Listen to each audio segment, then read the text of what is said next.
Bonjour Nicole. Bonjour Rose, Ah, ça fait plaisir de vous retrouver, de retrouver l'Acadie, de te retrouver aussi. faudra t'inviter quand même. Il y a longtemps, il y a long- Un jour. il y a longtemps que tu es venu ici Oui, en ça fait Acadie. déjà un bon moment. Je me souviens plus depuis combien d'années, mais au moins 10 ans, très certainement, oui. Oui. OK. Et Et ben, j'ai toujours hâte, c'est toujours un plaisir d'être en Acadie, de vous retrouver, d'entendre et de rencontrer les poètes. Enfin, c'est certain. Et imprimé dans mon cœur depuis très, très longtemps. Et donc, ça reste pour toujours. Voilà. je sais pas si tu as trouvé ça difficile toi aussi parce que là, après plus de non seulement 2 ans d'absence, mais une absence quand même difficile, séquestrée en quelque sorte, j'arrive et puis beaucoup d'amis, beaucoup de retrouvailles, tu sais, les larmes aux yeux, puis vraiment, Ouais, ouf, c'est vraiment émouvant de, de se rapprocher enfin, euh, parce ouais. qu'on acceptait, puis on tenait bon, puis on tenait bon, mais là, on s'est rendu compte, une amie, ma voisine, cette semaine, on a dit, Nombre de Dios, c'est... Nombre de Dios, c'est... Ah, je pratique mon espagnol maintenant parce que tu m'as tellement impressionné au Mexique en 2007 et je savais déjà que tu parlais l'espagnol. Mais depuis ce temps-là, bon, je fais de la traduction, mais il y avait un conférencier qui avait dit, si vous voulez vraiment prendre une meilleure perspective de vos deux langues, parce qu'on connaît le français et l'anglais, apprenez une troisième langue. Et, et ça a planté une belle graine qui porte fruit maintenant. Euh, J'étudie en traduction, mais j'étudie, et pour moi, l'espagnol, en tout cas, une autre langue, c'est un cadeau qui se renouvelle. Puis, Oui, c'est toujours une porte qui s'ouvre, hein. Même au début de l'apprentissage, c'est une porte dans un autre monde, une autre culture, d'autres gestes, d'autres émotions parfois aussi. C'est ça qui est merveilleux. Euh, je parle un peu l'espagnol, je le comprends aussi un peu, mais j'avoue que j'ai quand même beaucoup à apprendre encore. Mais exister dans une autre langue, moi j'ai toujours aimé. Et d'ailleurs, dans la capture du sombre, la narratrice, en fait, écrit dans une langue qui n'est pas la sienne. Parce que dans cette autre langue qui n'est pas la sienne, elle peut se permettre des choses, elle peut découvrir d'autres éléments d'elle-même, de sa société aussi. Donc, j'aime bien ce personnage qui écrit dans une autre langue. Et parfois, quand on écrit, que ce soit de la poésie ou même dans la prose, on a l'impression d'être aussi dans une autre langue, d'être dans un ailleurs, un ici et ailleurs de nous-mêmes, en quelque sorte. Oui. depuis Oui. qu'on a communiqué un petit peu cette semaine, je me suis remémoré que notre dernière rencontre, c'était effectivement euh, en espagnol, au Mexique, cette fameuse anthologie de 9 siècles de poésie féminine. Et puis là, c'est Oui. ça. Hey, tu m'impressionnais parce que moi, je pouvais dire hola. Si, je pouvais dire si, si, hola. Si, gracias. Oh, mais c'est très drôle parce que je me souviens pas d'avoir parlé en espagnol comme ça, mais tant mieux si je l'ai fait. Non, ben, tu Oui, étais c'est capable ça quand qui même de commander quelque chose à manger, puis de t'exprimer devant les caissiers, etc. J'étais là, oh, wow, comme il faut que j'apprenne à parler mais espagnol, moi aussi. en fait, je pense que des fois, même quand on ne connaît pas bien la langue, c'est un signe d'amour pour le pays, pour les gens, pour Oui. les poètes, comme pour le Mexique. J'ai toujours eu beaucoup d'affection, beaucoup d'amour, et pour l'Argentine aussi. Donc, c'est toujours un geste quelque part d'affection et de lien, évidemment, quand c'est dans la complicité de la poésie en plus. Et comme la plupart des gens que je rencontre sont toujours associés à la poésie, il y a une très belle complicité, et une très belle présence, une très belle complicité. Et ben, c'est ça qui m'émerveille, c'est ça Ben, qui stimule aussi.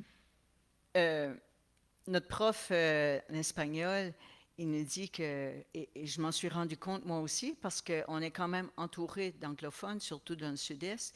Et puis quand, pour moi, un anglophone ou quelqu'un d'une autre langue prend la peine d'apprendre même les mots les plus rudimentaires, les plus élémentaires, merci, bonjour, et, et peut-être que les anglophones, avec toute l'histoire et ça, sont moins portés à le faire.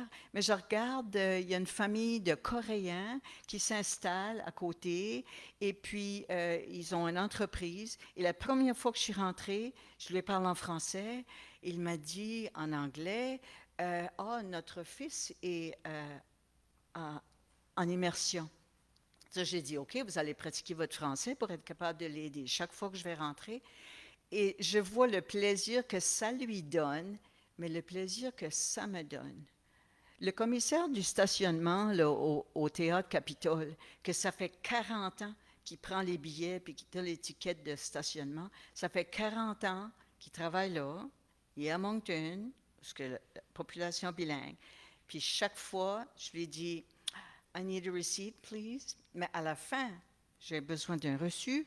À la fin, je lui dis merci. J'ai pensé, il n'a jamais daigné apprendre un seul mot de français et pourtant, c'est no complicado.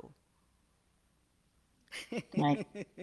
Eh ben, écoute, c'est là, il faut pas quand même partir sur le sujet du bilinguisme. Non, non, on va pas aller là, on C'est va pas faire de dérangeant politique. parce qu'il se passe beaucoup de choses, mais il faut, pour moi, que ce soit à l'étranger. À Montréal, je parle français. À Toronto, je parle anglais. Euh, c'est ça. Il y a un espace et puis faut le protéger et il va falloir de plus en plus le protéger parce qu'il y a de l'effacement qui s'installe tranquillement. Et l'effacement, bon, on ne serait pas le seul peuple à disparaître non plus au Québec. Il y a un poème d'un écrivain français, justement, qui s'intitule Vaduz, qui est la capitale du Liechtenstein. Et dans ce poème-là, il énumère des noms de peuples et de pays qui sont disparus, de peuples, de langues et de pays qui sont disparus. Et je t'assure qu'à la fin du poème, ton petit drapeau, là, tu le ranges tranquillement parce que le temps a effacé Ouais. des centaines de peuples et de langues aussi.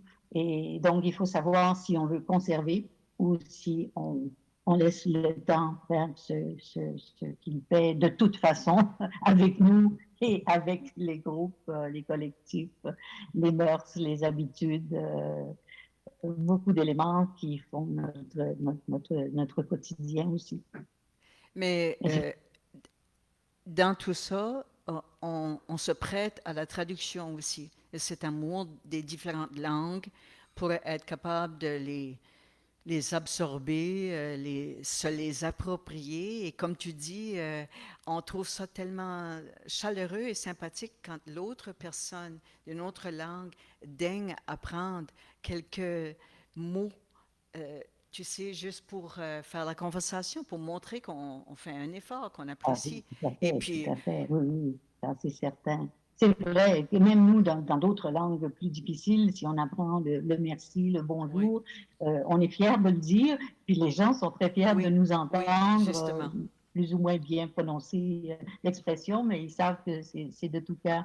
Mais c'est intéressant si on parle de la traduction aussi, parce que dans une littérature, bon, il y a la littérature en général de là où on est, il y a la littérature que l'on découvre et pour moi, depuis déjà très longtemps, j'inclus parmi les œuvres qui me stimulent toutes les œuvres traduites en poésie particulièrement, parce qu'on n'écrirait pas de la même façon non plus si on n'avait pas eu accès à tant d'auteurs, que ce soit qui écrivent en russe, en arabe, Oui. en allemand, dans toutes les langues.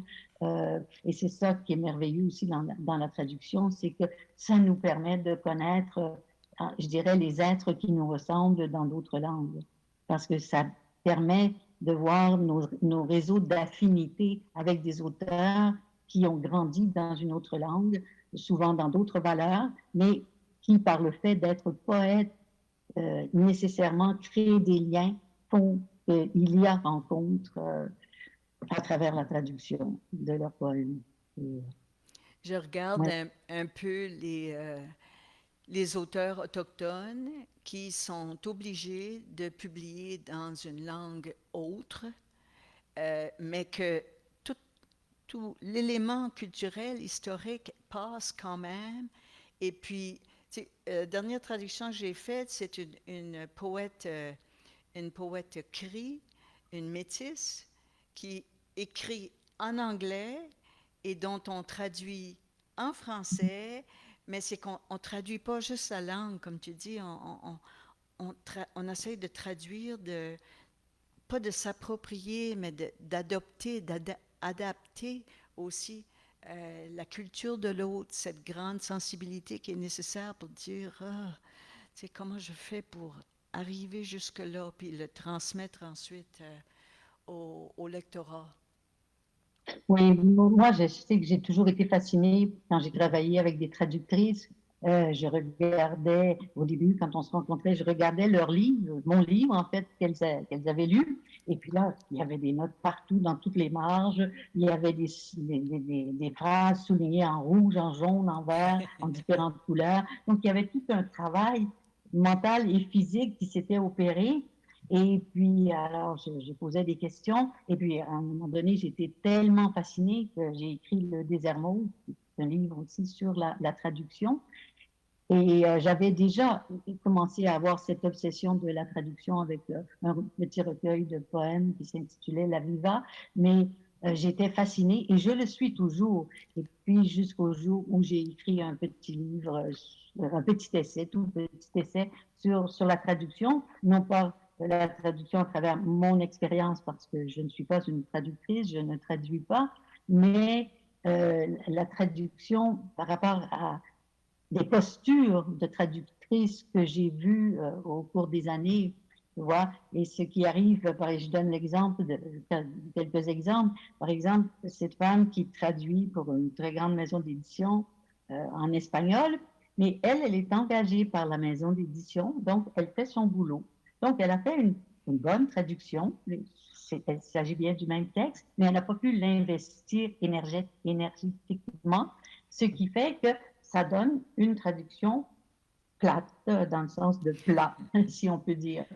Et d'autres vont s'investir entièrement selon les identités aussi. C'est ça qui. Alors, qu'est-ce qui t'appartient dans la traduction? Qu'est-ce qui a été fantasmé et transformé aussi dans la traduction? Parce que, et ça, c'est un investissement énergétique aussi. Et puis par la suite, ben, il y a toutes les traductions que les poètes aiment beaucoup faire entre eux, c'est-à-dire des traductions ludiques où on triche. Alors on peut appeler ça des trans-traductions ou des trans-translations, mais c'est vraiment, il y a une dimension ludique. Et puis l'ultime espace de, de plaisir, c'est quand soi-même on essaie de se traduire. Donc, on est responsable, mais en même temps, on peut jouer beaucoup parce que c'est notre texte. Donc, on peut manipuler, jouer, se faire plaisir et en espérant faire plaisir aux autres aussi en même temps. Ah non, ça me fascine. C'est vraiment une porte ouverte sur le monde de la traduction et une porte ouverte qui donne du plaisir. Et on y Oui. reviendra tout à l'heure si on parle de l'écriture, parce que c'est vraiment pour moi un mot-clé dans, dans l'écriture liée à la traduction, dans tout ce qui permet de découvrir et puis d'être stimulé mentalement et affectivement, bien sûr, aussi. Mais c'est vrai que s'auto-traduire et de traduire les autres poètes, ça, je ne me verrais pas traduire autre chose dans le moment, même avec les études que j'approfondis euh, en écrit. Euh, mais je regarde ce qui a été fait jusqu'à date d'une langue à l'autre. Et dans cette perspective-là, euh, en espagnol, il y a cette fameuse revue-là avec tous les textes en espagnol de toutes ces femmes-là depuis les Nuevos Sièclos. Et puis là, je suis en train de le lire en espagnol pour essayer. Et comme on le fait quand on traduit un autre poète, il faut presque plonger dans l'être même de l'autre personne pour se revêtir de son âme, de son cœur, de son vécu, et puis tu vis avec, là, tu sais, à un moment donné, je me rappelle Louise Desjardins avait dit dans un de ses romans, ah, je suis assez fatiguée. Mes personnages sont là à m'attendre à la table de la cuisine le matin, là, tu sais, jusqu'à le café.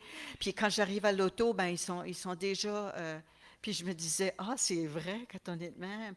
Mais là, c'est dans le roman, les personnages. Et puis je me Oui, disais, oh mon Dieu, on est tout le temps là, puis je vais me chavirer. Je n'ai pas encore fini le recueil, j'ai pas encore fini le recueil. Mais ça m'a vraiment intriguée, puis j'ai trouvé que c'était une belle image, parce que justement, tu te lèves le matin, tu as dormi avec, tu t'as couché avec, le lendemain matin, tu déjeunes avec, et ça, tout le temps que ta production est en cours. Puis c'est pas, comme tu dis, là, la traduction statique de, malheureusement, d'un employé qui est payé pour ça, mais qui n'a pas nécessairement abreuvé, c'est pas imprégné de toute cette voilà, c'est ça, énergie-là. exactement. Et c'est là toute la différence. Et même en s'imprégnant du texte, il y a des gens qui vont aller un petit peu plus loin. Des fois, tu oups, parce que il y a encore, ils peuvent jouer un peu, mais il y a quand même la responsabilité finale du texte final. Et c'est vrai que d'autres peuvent investir vraiment tellement les textes que c'est presque un manifeste, mais euh, il transforme le texte en manifeste parfois, Oui. tu vois. Donc, c'est très complexe et c'est pour ça que c'est beau, parce que dès que c'est complexe, il faut jouer, faut se déplacer. C'est là que c'est excitant, Mais stimulant. tu dis ça pour la traduction, puis on dit qu'il y a des différentes écoles de pensée par rapport à la traduction. Que est-ce qu'on on reste dans le plus serré, le plus strict de la traduction, sans pour autant compromettre l'âme, l'esprit, la musique et tout ça. Mais quand, pour moi, puis ça c'est mon opinion, mon point de vue, quand le traducteur ou la traductrice fait de la création avec le poème au point tel que le poème ne communique pas la même chose dans la traduction qu'il communiquait. On a comme un vague à peu près de ce qui Mhm. avait été dit, mais je me dis, ah, tu sais, comme, je lis les deux, là. Puis là, je me dis, ben pas, tu sais, pas avec le scalpel, là, mais à la loupe, mais avec le recul en même temps qui dit, est-ce que ça me fait la même impression? Est-ce que je sens cette même communication que l'auteur a donnée? Et puis, il y a vraiment des transformations, des transmutations qui fait que le lectorat va autant apprécier parce qu'il ne parle pas deux langues. Oui, oui. Donc, il y a des bienfaits de ce côté-là, mais c'est toujours des interrogations que je me pose. Oui, ben, c'est ça, c'est quand bon, il y a la traduction officielle, mais il y a aussi des jeux qu'on se donne. Moi, j'en ai fait beaucoup au début des années 80 avec Daphne Marlott, avec Fred Waugh, euh, et donc c'était des clins d'œil sans arrêt. Et je me souviens à Daphne, c'était un tout petit texte, mais qu'elle avait écrit parce que moi j'avais traduit son texte et elle avait traduit mon texte, et je lui ai joué un tour parce que à la fin de mon texte j'ai mis des mots qui fonctionnaient autant en français qu'en anglais. Alors, elle dit, mais Nicole, j'ai été obligée d'ajouter un paragraphe parce qu'il y Ah, avait tellement de matériaux entre les deux. Et donc, c'était sympathique aussi, comme avec, ça se fait en général avec d'autres poètes aussi. Et la traduction, elle est parfois différente aussi quand on travaille avec des poètes. Avec des poètes qui traduisent. Parce que j'ai beaucoup travaillé avec Erin Murray puis Robert Mézel. Et c'est une joie, un bonheur aussi, parce on est au cœur même de la langue, du langage et de d'autres langues aussi. Je pense qu'à l'époque, ils étaient en train de traduire du français à l'anglais, et Aaron parlait du galicien, Robert parlait de l'hébreu. Il y avait plusieurs langues qui tournaient autour de l'activité qui était celle de la lecture et de la traduction. Et ça, c'est très enrichissant aussi. Ouais. quand on, quand on voit la perception, l'interprétation d'un autre ou d'une autre par rapport à ce qu'on écrit, Ça aussi, surtout en traduction, tu sais, on va faire des échanges comme tu viens d'expliquer, puis tu te dis, oh mon Dieu, mais c'est incroyable ce que l'autre est capable de percevoir, et c'est toujours, c'est la réalité, mais c'en est une autre, c'est une autre version de cette même réalité-là. Tout à fait, tout à fait. J'étais contente aussi de savoir que tu avais traduit Phil Hall, qui est Phil Hall, c'est Yes, bien Phil ça? Hall, yeah. Ouais, c'est ça, c'est Euh, magnifique. C'était tout un défi, hein? Parce que Ouais. c'est un autre domaine poétique. Et puis, il y avait tellement de, je ne veux pas dire des clichés, mais il y avait tellement d'aspects là-dedans qui relèvent complètement de l'anglophonie canadienne-ontarienne et que je devais assimiler, que je devais me prêter. Euh, Mhm. mais j'ai beaucoup aimé, ça a été tout un défi. Et puis, Ouais, euh, ouais. et puis comme tu dis, on fouille, puis on fait de la recherche, tu t'aperçois que tu es en train d'échanger sur des différents thèmes. Mais euh, oui, j'ai beaucoup aimé ça. Puis Catherine Vermette, ça a été Oui, une toute autre, c'est comme une découverte, c'était comme une illumination de toute cette culture qui est enfin euh, visible, qui prend oui. enfin sa place, une visibilité. Mais moi, je suis curieux de savoir ce que toi tu fais ces temps-là. En... En écriture, bon, disons que les derniers textes sont parus, non, sont parus en 2015. Un texte est paru en français en France à la fin de 2020. Et puis là, je suis en train d'écrire un autre recueil de poèmes. Mais ce que j'ai fait à partir de 2019-2020, c'était toute une série de courts textes intitulés Les petits déjeuners les petits déjeuners de 2019. En fait, c'est une forme, euh, non pas nécessairement de journal intime, mais c'est une forme du quotidien à regarder le feuillage, à regarder le jardin et évidemment à continuer la philosophie, à réfléchir sur le monde qui est le nôtre et qui nous entoure aussi. Donc, c'est souvent parfois un combat ou une posture de prose ou une posture poétique. Parce qu'il y a des moments dans notre vie où on ne peut pas écrire de poésie et c'est vraiment la prose qui s'impose, qui prend toute la place, c'est-à-dire des phrases plus ou moins complètes, une autre lenteur dans le langage. Mhm, Et puis, à d'autres moments, c'est la poésie qui s'impose d'une manière fulgurante, là tout simplement. Et c'est un peu comme avec les pronoms. Tu sais, il y a des moments où on ne peut pas utiliser je, d'autres moments c'est tu, d'autres moments c'est on a envie d'utiliser le nous parce qu'on se sent en relation avec d'autres. D'autres moments, lorsqu'il faut accuser, c'est un gros vous qui surgit, vous qui distancie, etc. Et parfois, si on veut garder un peu de neutralité, le on s'impose. Mais ça m'a toujours fasciné et on pense qu'on choisit, mais en fait, selon les moments de la vie, il y a des pronoms qui s'imposent.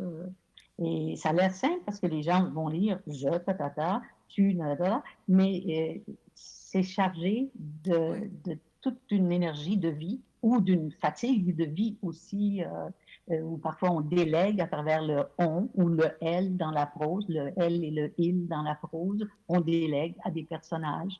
C'est vraiment fascinant l'histoire de l'écriture. On n'en a jamais fini parce que je dirais que ça fonctionne presque à l'infini, oui, comme certaines technologies de l'holographie.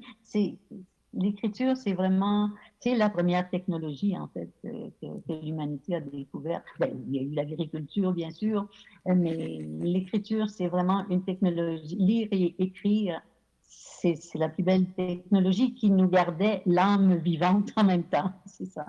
Ouais. Euh,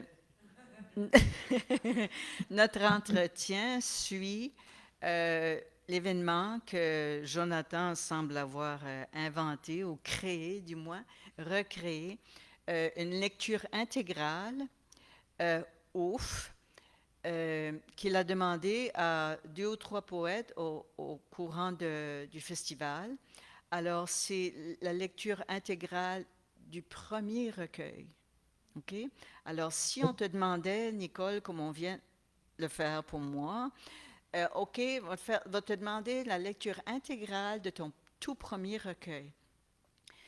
Oui, Je t'assure que cette semaine, j'ai fait des gymnastiques euh, émotives, psychologiques et tout ça, juste en regardant rapidement, puis en me disant, oh mon Dieu, je veux dire ça. Et puis, tantôt, tu disais le tu, le je, le nous, le ze. On ne dit pas eux puis elle. En Acadie, on dit ze. Ben, il y en a de nous autres qui disent oui, ze puis elle. Ça fait que c'est ça le il. Tu as tout décrit la gamme de les expressions que j'ai faites tout à l'heure. Alors, on a passé 1 heure euh, et j'ai fait une lecture intégrale de ce premier recueil. Diane Négère va faire de même et Serge Patrice, qui était là tout à ah, l'heure. Alors, c'est toute une révélation que de se retrouver, de se reprendre. C'est comme si on allait euh, se réapproprier soi-même, en quelque sorte. Et puis, on est en train de revivre toute cette partie-là de notre vie, tous les événements, les alentours, les rencontres qui ont entouré cette époque-là et que là, on est appelé à partager, si c'est 40 ans, c'est 40 ans, 45 ans plus tard, oui. tu sais. Ben, c'est ça. Et on se reconnaît quelque part, Ah même oui. s'il y a des éléments de naïveté, mais on se reconnaît. C'est-à-dire qu'on reconnaît l'élan. Est-ce que tu n'as pas eu l'impression de reconnaître un élan dans le premier recueil? Tu dis, Ah oui. Oui. on reconnaît l'élan naïf, parce qu'on est déjà soit plein d'influence ou on est. Mais je pense que il y a un fond existentiel qui nous suit constamment. Et puis, pour moi, je pensais à ça aujourd'hui, puis je me disais, mais ça rejoint aussi, c'est quoi le mot-clé quand on... Toi, je t'ai déjà entendu dans une entrevue, puis tu disais que tu écris dans l'urgence. Moi, je dirais que j'écris dans le plaisir du processus même, et qui déborde évidemment sur ce que je suis, ce que je voudrais être, ce que je ne suis pas. Mais c'est ça d'abord le plaisir des mots qui va déclencher le processus et la, la façon de se tenir dans la langue et de bouger, de circuler dans la langue, tu vois. Et parce que les mots donnent fondamentalement du plaisir. Oui, les mots peuvent faire pleurer, mais dans leur rapport de justesse, et bien sûr dans leur sonorité. Tu disais aussi que les sons, les sons et les mots, c'était très important. Dans leur rapport, ça donne un plaisir profond et ce plaisir prend en charge une partie de la vie et du sens qu'on donne à la vie dans une certaine mesure. Je ne sais pas ce que tu en penses, mais... Ben, tu dis d'urgence, c'est un prof aussi qui est aussi un ami m'a dit, on sent que quand tu écris, c'est parce que ça va exploser, c'est parce que tu ne peux pas t'empêcher d'écrire parce que tu es obligé de le faire. Et puis, je ne suis pas une personne organisée, je suis pas une personne disciplinée, je n'écris pas méthodiquement à certaines heures tous les jours pendant un certain temps. OK? Alors, Oui. Pardon, excusez-moi, interruption. non, non.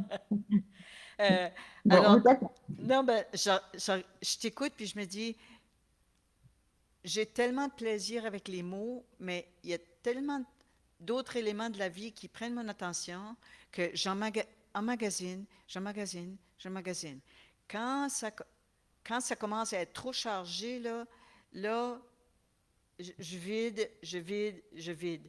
Mais ce plaisir-là des mots, je les récupère autant dans la musique, autant dans la lecture. Tu sais, comme dans l'écoute, c'est comme si la langue n'était pas linéaire. C'est comme si l'écriture n'était pas linéaire. Elle est happée dans tous les autres sens, dans toutes les autres formes d'art, dans la musique, la danse, le jeu, le théâtre. Et tout ça, à un moment donné, je m'aperçois que je jongle avec, mais ça devient urgent, effectivement. C'est comme j'écris quand je suis obligée d'écrire. Euh, Par contre, j'aime beaucoup la lecture, toutes les lectures. Ouais. Ben, c'est ça, c'est qu'en fait, il y a un montage qui se fait en nous d'une certaine énergie ou d'une certaine question qui travaille avec l'énergie en nous, puis là, on écrit et on laisse, comment dirais-je, on laisse une question, on laisse une proposition, une affirmation, et puis tranquillement, on refait, on se renourrit, et on reste fondamentalement la même personne qui prend son plaisir à cet endroit-là, ou qui prend sa survie à cet endroit-là, ou ceci. On reste fondamentalement, c'est une, et ça, on l'était sans doute à l'origine, et moi, je me revois quand j'étais un enfant, vraiment, enfant et préadolescent, ce que j'aimais, c'était marcher en pensant, ou penser en marchant, et traverser des jardins, des parcs. Ça, j'aimais ces moments de solitude. On dirait que ça ne s'est jamais perdu, et évidemment, ça s'est reproduit chaque fois que j'ai voyagé, parce qu'en principe, quand on voyage, on est dans la solitude, et on est dans un état de déplacement qui fait le vide en nous, et puis nous, on le remplit justement de nouveaux mots, de nouveaux plaisirs, de notre regard, de nouveaux paysages, etc. Et oui, et vraiment ce qui me donne le plaisir, souvent, c'est de comprendre. J'ai déjà cette phrase qui disait j'écris pour comprendre. Et, Mhm. ça m'était venu tout naturellement parce que c'est comprendre qui me donne du plaisir. Pour d'autres, ça va être dans un lien affectif. On est plusieurs personnes en même temps, bien sûr, mais il y a des éléments de ce qui est en nous, là ou là, qui, qui se présentent en première position dans nos vies, je dirais. Mais tu parles du voyage, puis je me suis rendu compte en même temps que euh, quand on voyage, on, on fait le voyage physique, mais on voyage dans nous-mêmes en même temps. Pour moi, le voyage, et c'est peut-être la même chose pour toi, euh, à quel point ça stimule parce que ça enlève toutes les petites inquiétudes, les petits tracas, les petites banalités quotidiennes, et tout à coup, tu es lancé dans une espèce de vide qui est tellement productif, qui est tellement créatif, parce que tu n'as rien, t'as rien besoin d'autre que ce voyage-là qui te nourrit de l'extérieur et que de l'intérieur, toi aussi, tu rejoins le voyage et c'est comme si que ça le doublait, ça le triplait. Tout à fait. Plus l'élément de découverte, bien sûr, parce Oui, qu'on a ah des oui. yeux prêts à capter toute forme de beauté autour de nous et de beauté, d'histoire, etc. Et de gastronomie aussi parfois. Oui, ah oui. Et ça fait aussi partie de la poésie. Je me demande si on avait parlé, je ne sais pas quelle heure il est, combien de temps il nous reste. OK. J'avais proposé, je ne me rappelle pas si je t'ai écrit, c'est les petites lumières qui se font à un moment donné. Si les gens de la salle, si dans l'auditoire, il y a des questions et des réflexions qu'on aimerait d'apporter. Alors, je peux te les Ben oui. répéter si ça s'adresse à toi. Alors, c'est ça. On vous invite à poser des questions, à présenter vos réflexions, vos idées sur ce que vous voulez. Mais j'ai pensé d'en profiter, vu que tu étais là, Nicole, beaucoup de gens qui connaissent ton œuvre et qui connaissent ton travail. Et puis, je me dis, ils ont peut-être des questions pour toi parce qu'on ne te voit pas plus souvent qu'on s'est qu'on s'est vu. C'est vrai. Alors voilà, vous avez... vous me dites la question tout fort, puis je vais le répéter à Nicole, s'il y a besoin. Il nous reste quoi, 7, 8 minutes? 8 minutes. Sinon, on va continuer à parler, là. Quelque chose, non? Vous êtes... Ah, s'il vous plaît.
As-tu entendu? Vous avez entendu, je pense que j'ai compris dans Oui, l'ensemble, mais la oui. dernière phrase, quelle était la dernière phrase? Avez-vous, dans vos propres, parce qu'il y a eu des traductions de vos textes qui ont été faits, avez-vous eu l'impression qu'on a fait ce genre de travail-là aussi sur vos propres textes? L'accueillez-vous ce genre de travail-là si ça se fait? Ou au contraire, est-ce que des fois, vous vous dites non, non, là, ils sont dénaturés, mon livre? Ben, c'est-à-dire que tout à l'heure, je mentionnais, il y a des gens qui s'emportent quand c'est lié à l'identité ou à la question féministe. Il y a des fois, la traductrice peut s'emporter, aller au-delà dans l'emportement. Ça se produit constamment. Mais je dois dire que je suis assez chanceuse parce que celles qui m'ont traduite avait déjà un lien profond avec le texte et connaissait assez bien mon écriture. Et l'autre erreur, c'est ce que j'ai mentionné aussi, c'est la traductrice qui faisait bien son travail, mais qui ne pouvait pas investir le texte.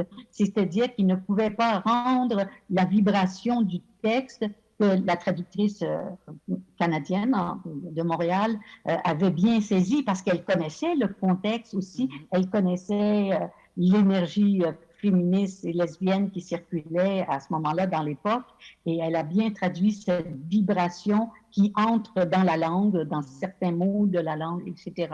Donc, je pense que ça se produit constamment, mais c'est bien de faire attention parce que parfois on partage les mêmes idées politiques, mais il y a des éléments linguistiques qu'il ne faut pas surinvestir ou sous-investir aussi. En fait, c'est juste la bonne tonalité et la juste complicité linguistique et la capacité de la traductrice à recadrer aussi dans sa propre langue. Et ça, c'est très important. Recadrer, se dire là dans sa propre langue. Donc, il faut d'abord l'identifier dans la langue étrangère, c'est-à-dire dans la langue de l'auteur, pour pouvoir bien, tu en as parlé un peu aussi tout à l'heure, Paul, pour pouvoir bien la recadrer dans sa propre langue aussi.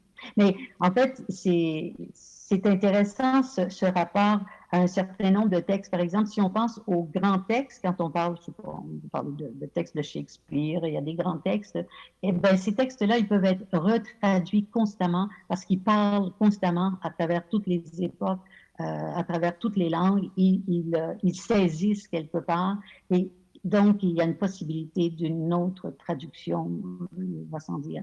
Et ça, c'est encore une richesse de complexité que nous avons dans l'ensemble, que les êtres humains ont de pouvoir se déplacer dans le temps, de renouveler des sentiments qui sont là. Et comment ce sentiment est-il interprété 200 ans plus tard? Est-il aussi fort? Est-ce qu'on ressent aussi fortement soit la nostalgie, la colère, la révolte? Comment elle circule dans le temps? Mais il faut au départ que le texte soit un véritable coup de poing ou une véritable caresse cosmique, disons. Moi, j'ai suivi toute la situation avec le texte de Dostoïevski qui a été traduit et que maintenant on critique puis qu'on dit que c'était pas exact, et ainsi de suite. Mais il y a tout l'élément, il y a l'élément politique là-dedans qui ne permet pas certaines notions à passer. Ça fait que le traducteur était limité, était coincé. Et je suis d'accord que maintenant, ça s'ouvre, ça se prête mieux à être de traduire de façon plus complète. La même chose aussi pour je regarde, ça se passe de plus en plus. Le poète turc Rumi de 1400 quelque chose, qui a été traduit, ok, qui a été traduit à maintes reprises par le même traducteur. Et dernièrement, il y a eu beaucoup de critiques que le traducteur a omis tout ce qui relevait de l'islam, de la culture, de la religion, en choisissant ce qui convenait mieux pour que ça reste un petit peu dans l'éthérique, dans le surnaturel, dans le spirituel et ainsi de suite. Mais on dit c'est incomplet.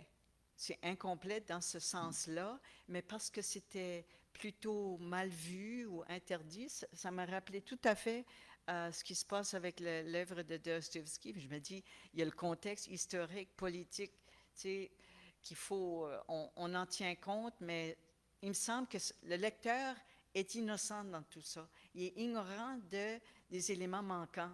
Et petit à petit, je trouve que de nos jours, avec la nouvelle technologie, avec toute la communication planétaire, on est mieux capable de cerner ces éléments-là, mais en même temps, moi, je suis satisfaite de toutes les traductions que j'ai lues de Dostoevsky, puis je me dis, bon, ben, si on veut, je serais curieuse, je serais intéressée de relire. Et Rumi aussi, j'aimerais beaucoup lire le poème au complet et non pas les triages qui ont été faits pour accommoder. Tu sais, Oui.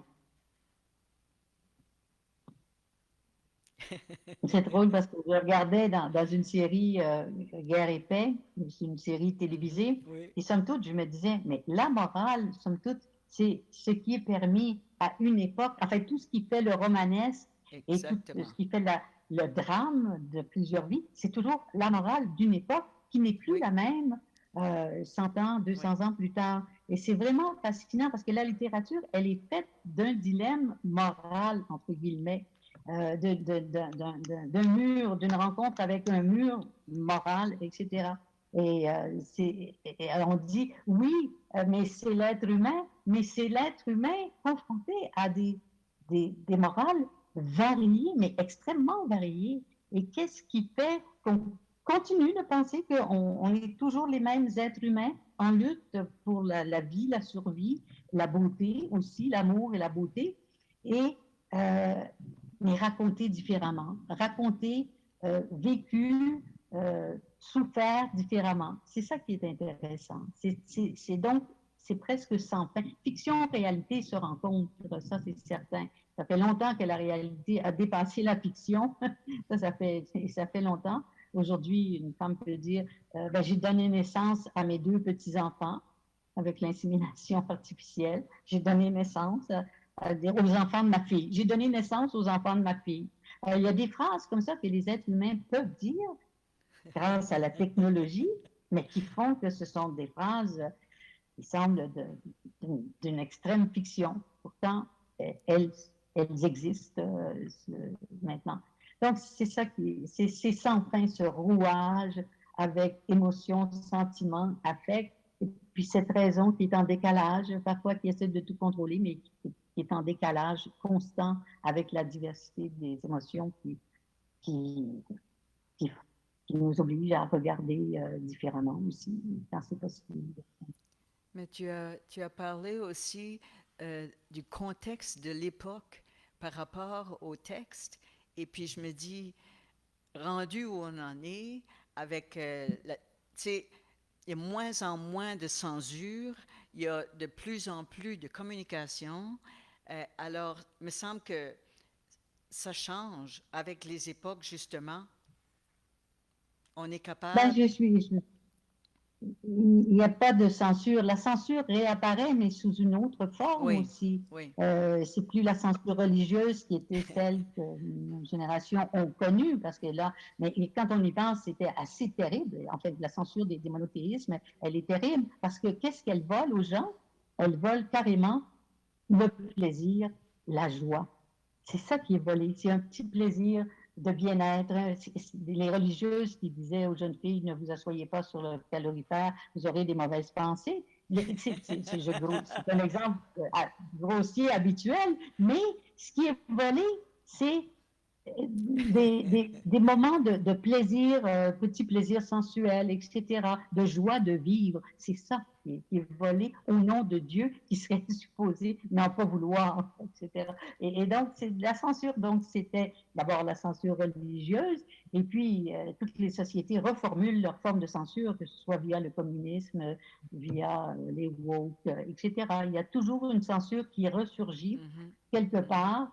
Euh, il y en a une qui nous envoie en enfer carrément, il y en a une autre qui nous cancel, euh, cancel culture. Donc, il y a une variété de formes de censure qui sont là toujours. Il faut les voir venir, tout simplement. Évidemment, quand on a connu la censure religieuse, bon, on est capable de remarquer et d'être plus attentif peut-être à d'autres formes plus subtiles de censure. Mais avec la poésie, on brise toutes ces chaînes-là. Le quotidien n'existe plus, la censure, l'oppression. On est capable de... Oui, on est Mais capable... j'allais dire, oui, les poètes font la brise, la censure, mais ils la retrouvent. J'avais rencontré un poète tchèque qui me disait, il dit, moi, j'ai été censuré parce que les gens trouvaient que ma poésie était trop triste. Être trop triste dans un pays communiste, ça n'allait pas du tout. Il faut toujours être joyeux. Et il a été censuré parce que sa poésie était trop triste. Ben oui, moi, Non pas ouais. Pardon? excuse. Ouais. Et moi, Oui. il y a un ami qui m'a dit, oui, j'ai vu que tu avais publié un autre livre. Ah, j'ai j'ai dit, ah, tout simplement, il dit, c'était tellement triste. C'est tellement triste. Je pensais, je trouvais ça bizarre parce que je dis, oui, c'est dur, c'est révolté, c'est plein de choses, mais que ça soit seulement triste.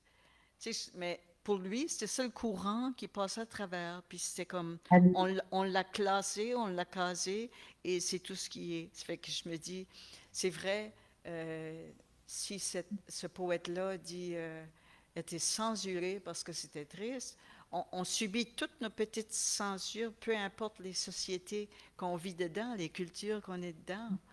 Ouais. Tu sais, oh, moi, j'écoute pas ça. Puis, tu sais, des fois, il y a des poèmes que je me dis, oh, étant donné l'auditoire, je lirai pas celui-là. C'est, et alors, l'important, c'est, moi, souvent, dans les années 75 et tout ça, je disais, mais je veux connaître la création des femmes, je veux que les femmes écrivent, parce que les femmes ne se donnaient même pas l'autorisation Oui, d'écrire, de prendre une chance, d'écrire, d'y aller, d'aller de l'avant. Et alors, on écrit, puis après, ben, là, ça va circuler dans la société, mais d'abord, au moins, faire le geste d'écriture, le geste de rencontre avec soi et avec les autres via la langue, et c'est ça. Et ça a été la première censure qui faisait disparaître en quelque sorte la visibilité des femmes sur la place publique. Mais voilà, c'est ça. bon, C'est alors, voici le dépassé de notre heure. Et puis, on si c'est abolit, le cas, pardon, on en j'ai approche, dit, ok. on abolit la censure. La poésie abolit la censure. La poésie abolit la censure, que ce soit à Oui. l'intérieur. Et puis là, ça a l'air qu'on est un petit peu abolis, nous autres aussi. On a fait le temps. Et je te remercie énormément. Ça fait tellement plaisir de te voir, Ben, moi de aussi, t'entendre. vraiment, Oui, oui. un grand J'espère, plaisir et, et bonne continuation. Et c'est toi vraiment aussi, beau. Et toi bonne aussi. continuation à toi, aux poètes de l'Acadie, puis à l'Acadie elle tout entière. Et Voilà. peut-être qu'on se rencontrera dans ces fameux voyages qui nous nourrissent, J'espère. qui nous alimentent. J'espère. Je l'espère. Oui. Merci, Nicole. Au Ah, revoir.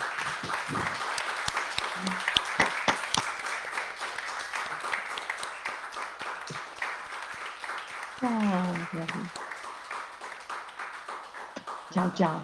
Au revoir. Au revoir.